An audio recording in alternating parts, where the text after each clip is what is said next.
Good afternoon everyone. तो आज हमें कन्नड़ का जो एक बड़ा स्टेडियम बना है YAS क्रिकेट स्टेडियम, जो ग्राउंड पर आज हम मौजूद हैं और हमारे साथ कन्नड़ क्रिकेट के करता जिनको देखकर हमने क्रिकेट स्टार्ट किया, जहां पर हमारा क्रिकेट स्टार्ट हुआ।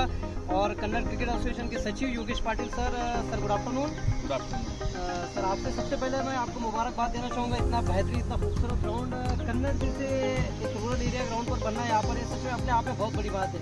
तो सर, क्या सोच थी आपकी इसके पीछे? सोच यही थी कि कन्नड़ में अब तक टैलेंट की तो कोई कमी नहीं है। बहुत सारा पोटेंशियल कन्नड़ तालुके में, कन्नड़ शहर में मौजूद है, लेकिन उसे सही प्लेटफॉर्म नहीं मिलता है। यानी कि एक भी टर्फ विकेट अभी तक कन्नड़ में नहीं बची और उसके ऊपर खेला नहीं गया। हम बैटिंग विकेट के ऊपर खेलना सीखे, साथ ही साथ लेदर बॉल को भी देखने वाले खिलाड़ी बहुत कम थे कि भाई जब मैच खेलने के लिए जाएंगे जब ही आपके हाथ में लेदर बॉल मिलती है। ऐसी परिस्थिति थी उस टाइम पे। हमने किट बॉल के ऊपर प्रैक्टिस करने के बाद उनको लेदर बॉल के ऊपर लेके जब देखा कि भाई लेदर बॉल के ऊपर भी ये बच्चे बहुत अच्छा कर सकते हैं, तो एक सोच आई कि क्यों ना एक खुद का ग्राउंड होना चाहिए। वैसे तो कन्नड़ में तालुका क्रीड़ा संकुल मौजूद है, लेकिन उसकी जिम्मेदारी तालुका क्रीड़ा संकुल की होती है, जहाँ पर एक अलग व्यवस्था होती है। तो उस व्यवस्था में सारे खेल लेने पड़ते हैं, उन्हें सिर्फ क्रिकेट के लिए वो स्टेडियम नहीं है। तो इसकी वजह से हमें ऐसी सोच ये करना पड़ी कि क्यों ना एक हरा भरा एक अच्छा प्लेटफॉर्म हमारे बच्चों को मिलना चाहिए, जहाँ पर सारी तरह की अंतर्राष्ट्रीय फैसिलिटी मिलनी चाहिए। इसी तरह से हमने टर्फ विकेट बनाई और जो अंतर्राष्ट्रीय पिचेस जो कि कहूंजी के स्टेडियम पे बनाई गई है, MCA का प्रॉपर स्टेडियम है, और उस स्टेडियम में जो बनाने वाले जो क्यूरेटर उनको हमने यहाँ पर बुलाया और उनसे सलाह ली और उसके बाद प्रॉपर शास्त्र शुद्ध पद्धति से ये सारे विकेट्स बनाए गए। साथ ही साथ हमने किया कि पूरी बाउंड्री मिलनी चाहिए, वैसे की बाउंड्री कि आप सेंटर से अगर देंगे तो पूरी बाउंड्री आपको मिलेगी। साथ ही साथ अगर आपको सामने सिक्स लगाना है तो 75 मीटर का आपको सिक्स लगाना पड़ेगा, जब जाकर आप सिक्स लगा पाओगे। तो ये सारे अंतर्राष्ट्रीय सुविधा जिस तरह से दी गई है, तो बच्चे भी अपने उस तरह से तैयार होने चाहिए, यही उसके पीछे धारणा है। और फ्लड लाइट्स का भी इंतजाम किया गया है, जैसे कि आप देख रहे हो 8 फ्लड लाइट्स यहाँ पर टावर्स लगाए गए हैं। उसके ऊपर अच्छे तरीके से इससे पहले भी हमने नेट टूर्नामेंट किए हैं। सर, मैं यही कहना चाहूँगा, बहुत बड़ा योगदान आपका कन्नड़ क्रिकेट में है, बिकॉज रणजी प्लेयर्स भी हमारे क्रीड़ा संकुल पर आए और खासदार चषक, आमदार चषक, ऐसे बहुत बेहतरीन टूर्नामेंट्स आपने ऑर्गेनाइज किए। 2007-8 से जब हमने डे नाइट टूर्नामेंट पहली बार कन्नड़ में लिया और पूरा हमारा जो स्टेडियम था ये खचाखच दर्शकों से भरा हुआ रहता था। और उसके बाद एक ऐसा ग्राउंड बनाया कि कन्नड़ एक इंटरनेशनल ग्राउंड जैसा आपने बनाया, जिस तरीके से मैनेजमेंट दिखा जा रहा है यहाँ पे, और जो ग्राउंड बना है, टर्फ विकेट बने हैं, यकीनन एक जो कन्नड़ के जो प्लेयर्स हैं, जैसे आपके हाथ के नीचे से बहुत सारे स्टेट नेशनल प्लेयर खेले हमारे पास से, बड़े बड़े लेवल पर यहाँ पे बच्चे गए हैं। और कन्नड़ क्रिकेट यकीनन पहले ही एक अच्छा प्लेटफॉर्म मिल चुका था और इसके बाद तो और डेवलपमेंट होगा। तो आपकी क्या सोच रहेगी, क्या किस तरीके से प्लेटफॉर्म यहाँ से मिलेगा जो कि प्लेयर्स यहाँ पर पार्टिसिपेट करेंगे टूर्नामेंट्स के लिए? देखिए, वही सोच थी कि कन्नड़ में इतने प्लेयर्स आकर गए, खेल कर गए, उनका खेल देखा और इस तरह से बनने की कोशिश भी करते हैं, लेकिन कोशिश तभी कामयाब होती है जब आपको एक तरह से प्रॉपर प्रैक्टिस करें।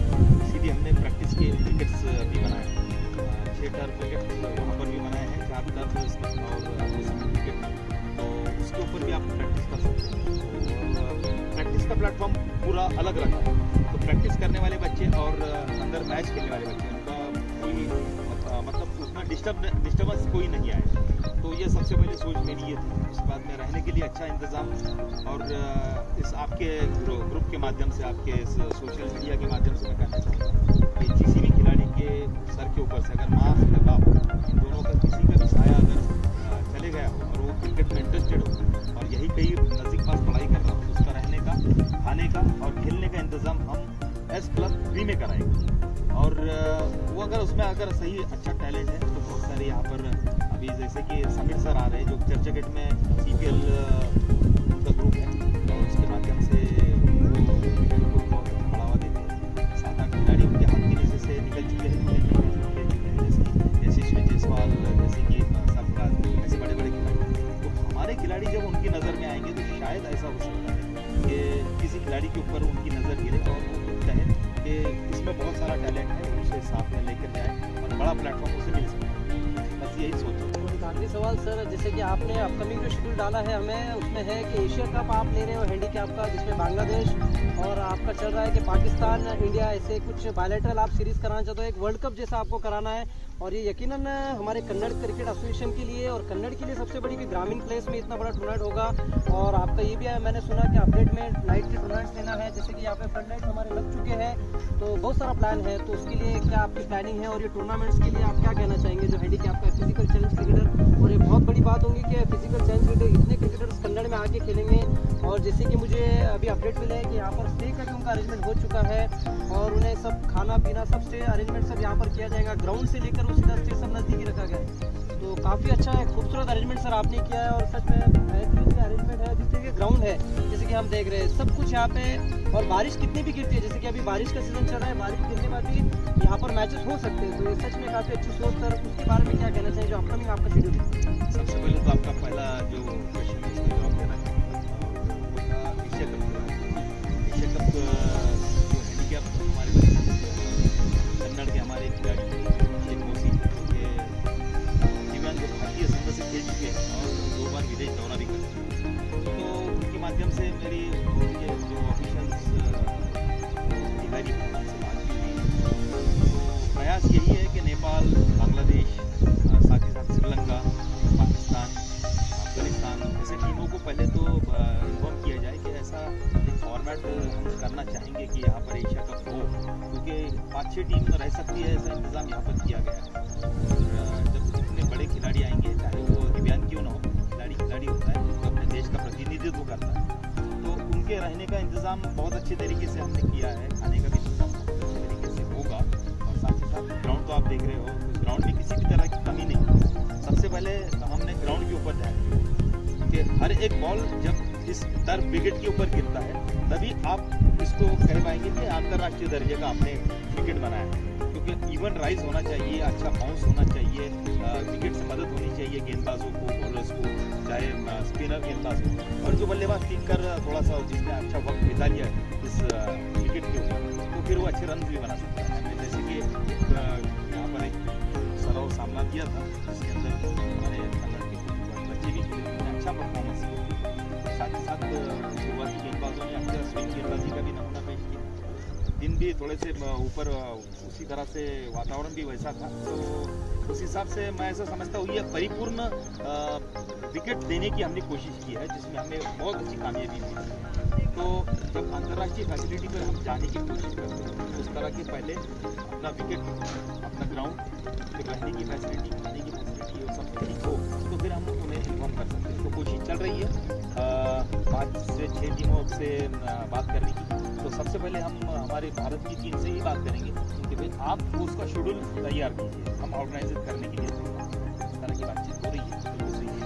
अब आगे चलने वाले शेड्यूल के बारे में आपने पूछा, तो मुंबई के बहुत सारे क्लब हैं जो यहाँ पर आकर खेलना चाहते हैं, क्योंकि जगह की किल्लत होती है, उसके कारण वो खेल नहीं पाए। और ऐसा हरा भरा मैदान जैसे कि समीर सर यहाँ पर पहले भी आकर थे, और उन्होंने देखा, उन्होंने पहले तो 4 दिन का शेड्यूल बनाया था, लेकिन जैसे ही उन्होंने अच्छा इंतजाम देखा तो उन्होंने अपना शेड्यूल दुगना कर दिया। और हैदराबाद से, चेन्नई से, साथ ही साथ गोवा से टीम आ रही है, और 30 तारीख के बाद में मैचेस शुरू होंगे। और महाराष्ट्र क्रिकेट एसोसिएशन के सम्मानीय अध्यक्ष रोहित दादा पवार के स्वयं महाराष्ट्र क्रिकेट एसोसिएशन के अध्यक्ष भी हैं, और उन्होंने भी हमारे फोटोग्राफ देखे। यहाँ पर 29 तारीख के दिन उनका शेड्यूल था, लेकिन उनका जन्मदिन 29 तारीख को होने के कारण वो विदेश जा रहे हैं, इसीलिए उनका जो उद्घाटन का समारंभ था हमारा, वो 2 तारीख के रोज़ होने की उम्मीद है। अभी तारीख अगर उनकी तय हो जाए तो वो भी हो सकता है, क्योंकि अंदर मैचेस चलने के समय हम इस अच्छे ग्राउंड का उद्घाटन कर सकते हैं। लेकिन MCA हमें उनके इन्वाइटेड मैचेस, टैलेंट सर्च, या फिर कुछ उनके बड़े बड़े कैंप्स हैं, अंडर 19 के कैंप्स, उस तरह के कैंप्स का आयोजन यहाँ पर कर सकते हैं, क्योंकि इंतज़ाम बहुत अच्छे है। क्रिकेट हमने खेला है, क्या क्या किल्लतें आती है, क्या क्या दिक्कतें आती है, उसका पूरा अनुमान है।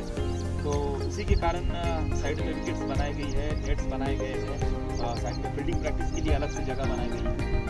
तो ये सारे इंतजाम करने के बाद मुझे ऐसा लगता है कि MCA भी यहाँ पर अपने कैंप्स लगाएंगे, टैलेंट सर्च लगाएगा, और बस सभी का स्वागत करना चाहते हैं। इससे हमारे ग्रामीण भाग के बच्चे तो सीखेंगे, बाहर के कोच आएंगे, उनकी नज़र हमारे खिलाड़ी के ऊपर गिरेगी और फिर उसके बाद जिसमें टैलेंट होगा वो आगे तो ज़रूर बढ़ेगा। बिल्कुल सर, क्रिकेट आपने खेला है और एक बेहतरीन क्रिकेटर आप अपने दौर के थे। शिव शक्ति क्रिकेट क्लब और सीजन बॉल पे भी आपने जिला परिषद लास्ट ईयर फाइनल तक अपनी टीम को लेकर गए और कन्नड़ में सिर्फ नाम ही काफ़ी है योगेश पाटिल सर। और कन्नड़ क्रिकेट जो अभी तक इतना एक रेवोल्यूशन जो बढ़ा है वो आप ही की वजह से, और जो ग्राउंड बना है इसकी वजह से तो और तब्दीली आएंगी और डेफिनेटली बहुत सारे प्लेयर्स को एक अच्छा प्लेटफॉर्म मिलेगा। जूनियर सीनियर जो भी आगे क्रिकेटर है जिनको अपने वक्त के बहुत अच्छे प्लेयर थे बट एक प्लेटफॉर्म नहीं मिला, और यकीनन यहाँ पर जिस तरह से बाहर के कोचेस आएंगे तो एक प्लेटफॉर्म डेफिनेटली मिलेगा। आपको बहुत बहुत मुबारकबाद सर, कॉन्ग्रेचुलेशन आपको।